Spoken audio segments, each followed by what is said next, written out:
A lot of people don't have the pin injectors. A lot of people have the overcaps on those nipples, I guess you would call them. Yeah, the grease Zerks. The grease Zerks. Oh yeah, you can milk anything with nipples. I have nipples, Greg. Could you milk me?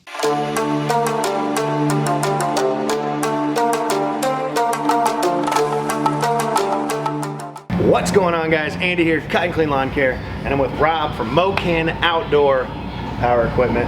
That's it. Killing the game, man. We got the demo on the Gravely Pro Stance 48 with the X Factor 2 deck out here today. The mower just hit 84 hours on it. Usually within that time, like around 75 hours, you're gonna wanna get into your hydros. At 25 hours, I went ahead and did a full oil change on this as well. The only other thing that I think the stats are actually gonna alert you on would be your air filter, which comes up like around 100 or around 100. Usually 100. Okay. So yeah, we're gonna get into this, but there's also a couple grease points we're gonna talk about on the mower as well, and something you can do to simplify your life. A lot of people don't have the pin injectors. A lot of people have the overcaps on those nipples, I guess you would call them. Yeah, the grease Zerks. The grease Zerks. And yeah, we're gonna go do that. So come on, guys, check it out. Hey guys, Rob with Mocan here. And one of the things I like to do while the machine's already down is go ahead and pull the grease Zerks out of it. They come standard with the pinpoint grease Zerk. I don't like switching my guns around. So for us, it's just easier to go ahead, take an 8mm wrench and just pull these little grease Zerks out. Like so. Take your standard nipple grease Zerk. You get those anywhere at any hardware store. Put it on in there. And they don't have to go in very far, just enough to make a good seal. Get the grease gun out. And these are a sealed cap on here, so you won't need very much grease. Maybe a couple, maybe 2-3 pumps, if that. So, and yeah, I got the air or the electric one. These are lifesavers, especially if you're doing a lot of greasing. All right, guys, there's one other grease Zerk that we need to mention that's pretty dang important, and that's on your wheel hub. You definitely need to grease that. I would say I would do it every other time, if not every 10 hours of mow time.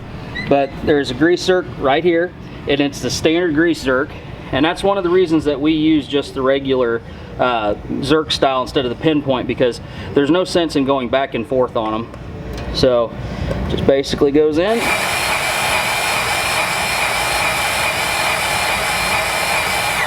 And this one I like to give a little bit extra grease because it does take it takes a lot of friction. There's a lot of rolling there, so it's definitely going to use a little bit more grease than the upper yoke hub. So.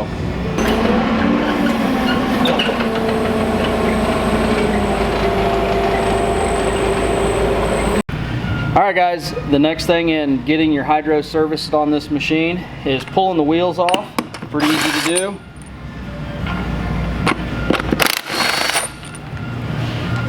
And another thing that's notable mention is that if you don't have a lift, an easy way to do this on this machine in particular is getting a floor jack and jacking it up right dead center in the middle of the machine.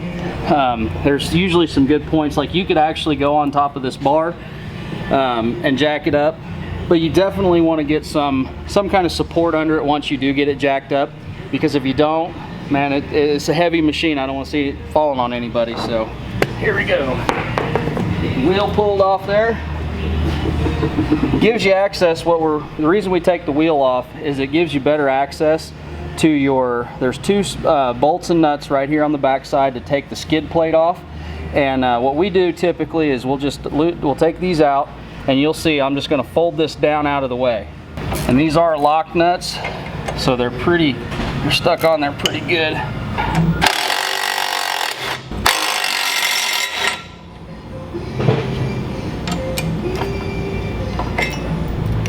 Okay, we're going to fold this plate down just a little bit. You don't want to bend it too much because you'll get misaligned with your holes if you bend it down too much. So just enough to get in there and get in with a short stubby ratchet, or that's what I prefer, is like a little 1/4-inch drive ratchet. But just enough to get in there to get these two bolts out here at the back of the cover of your filter, and then there's one here at the very front of it as well.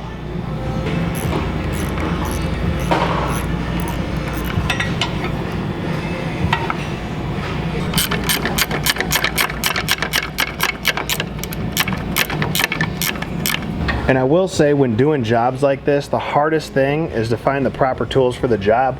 You know, they make sockets to take these filters off, but on these standers, they are so compact, it's very difficult to use a lot of those tools.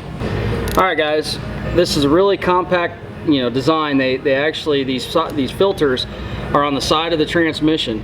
Now, when you take the filter off, that is what's actually going to drain the transmission. So you want to make sure to have your oil catch ready to go. One of the secrets that I could pass along to you guys is when you're taking these filters off, you want to do it slow enough that way that the fluid doesn't just gush out of the transmission. You just crack it open to where it starts to drain, and I leave it about right there until that's pretty much drained out. And this, while this is draining, it's a good time to start the other side as well.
All right, now that we've got this side, the filter changed and the put on, we're going to go ahead and drain the oil on this side and then bounce back to the other side and start reassembling everything. So that way the job stays going fluid.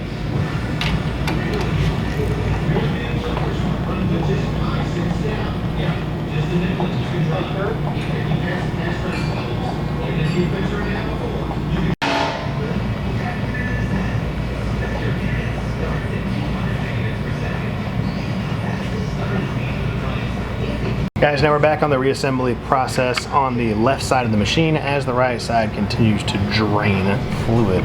We're gonna go ahead and start buttoning this back up. This is where if you had a guy with really tiny hands in your shop, it comes in really nice. Where do you find those kind of guys at? You just don't.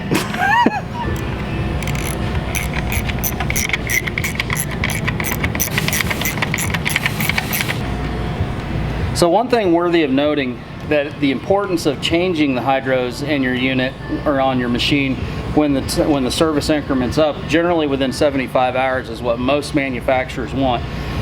One of the things that's notable is what they come shipped with is a straight 30 weight motor oil. That is the oil that is the break-in oil that they use. What the reason for changing it so early is so that way you get all the metal shavings out, get some new filter spun on them, but you're actually changing the fluid from a 30 weight motor oil that's just a straight petroleum oil to a 1550, and in Gravely's case we use 1550 or a 20W50 fully synthetic motor oil. Some manufacturers like Wright, they're a 20W50. Some of the other ones that they do change up. Toro has their own brand of hydraulic oil for some of their units. But Hydro Gear generally is a 1550 or a 20W50 fully synthetic motor oil. So one of the things that you guys definitely want to do, and it doesn't matter if you're putting your filter in at an angle or just straight up, is definitely what I call pre-charging the filter with the oil. You want to get the element, the paper that's inside there wet. So just add a little bit of oil in there, let it go down a couple times, and you can kind of see it just as it's going down in the filter. What it's doing is the paper is actually absorbing the paper element is absorbing the oil. And what couple things that does is it doesn't allow, when you start it up, you don't have a completely dry start. And sometimes we've found that if you don't pre-charge the filters, that the suction or the pressure could blow that filter out, and cause tears or rips or small pinholes in the paper. So definitely pre-charge the filter. It doesn't matter if you're going straight up into the machine or at an angle. If you lose a little bit, it's fine. You just want to get the paper element wet. Sorry, T.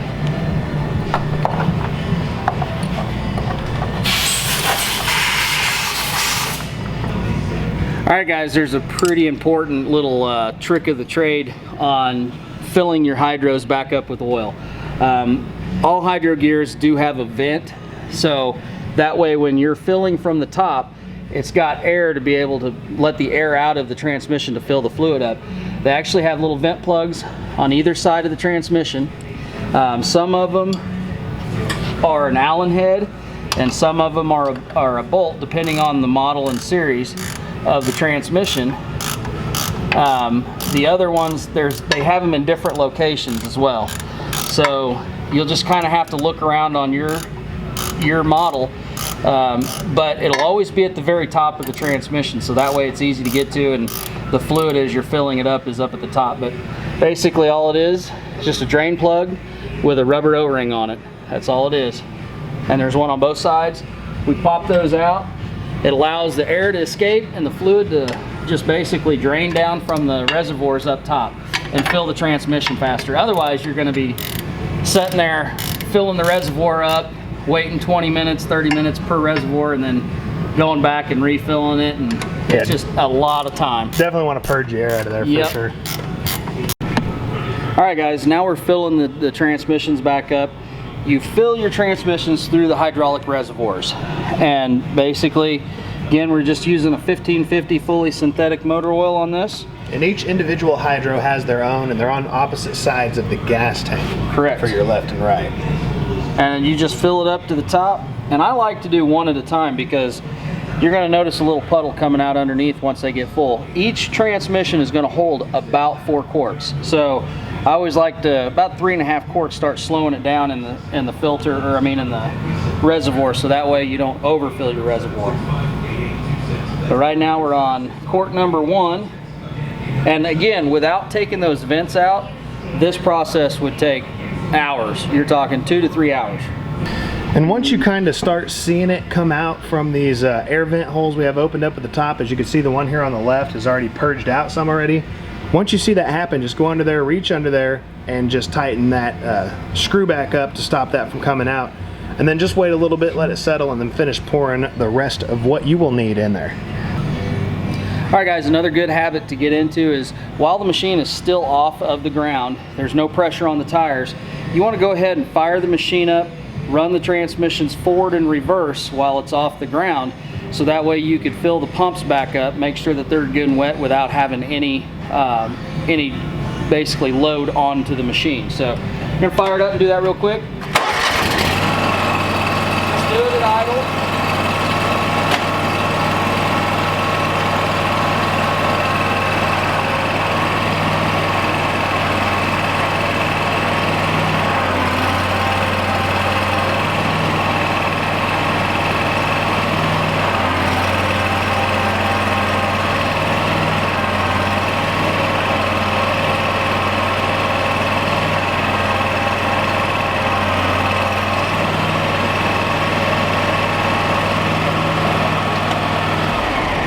And that's about all that you need just to get the pumps good, and get them good and primed up, ready to go. So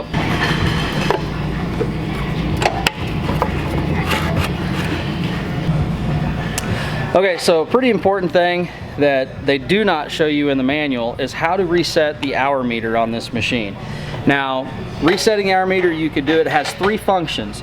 You have your engine out, or your engine oil service, you have your hydraulic oil service, and you also have your air filter service that is all kept track with the hour meter on this machine. So when you push, there's a little gray button down here in the right hand corner. You push that gray button, it gets you into the oil mode. So it says change oil in 40.8 hours. That's your engine oil. So Andy's next service is at 40.8 hours on his engine oil. And when you hit this button again, it switches you over to change H oil now. That's telling you that your hydraulic oil is due. So we're going to go ahead and reset this one. To do so, make sure you're in that mode where it says change H oil now. and then hold the button down. The little hour meter glass is flashing.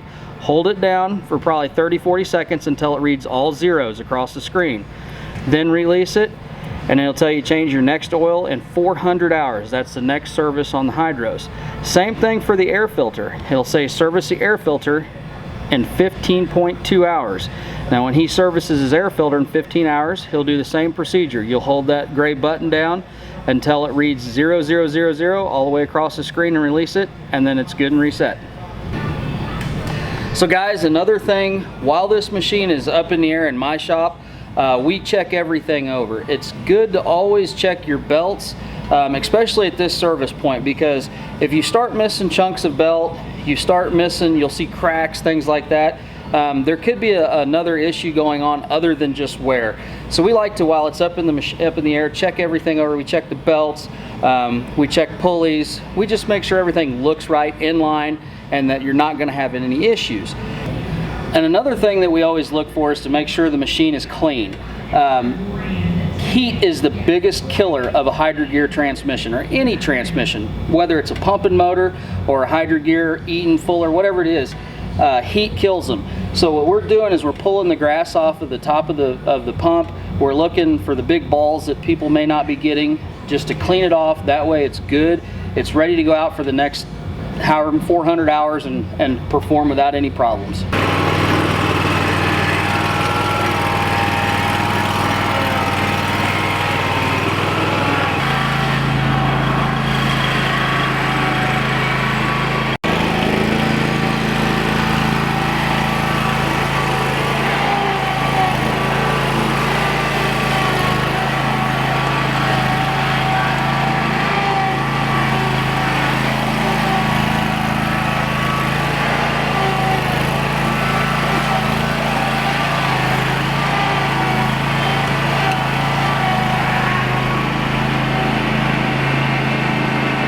And like we said, guys, these maintenance things aren't the hardest thing in the world, but make sure you do them, man. That's a lot of the stuff that I've seen when people are complaining about machines failing.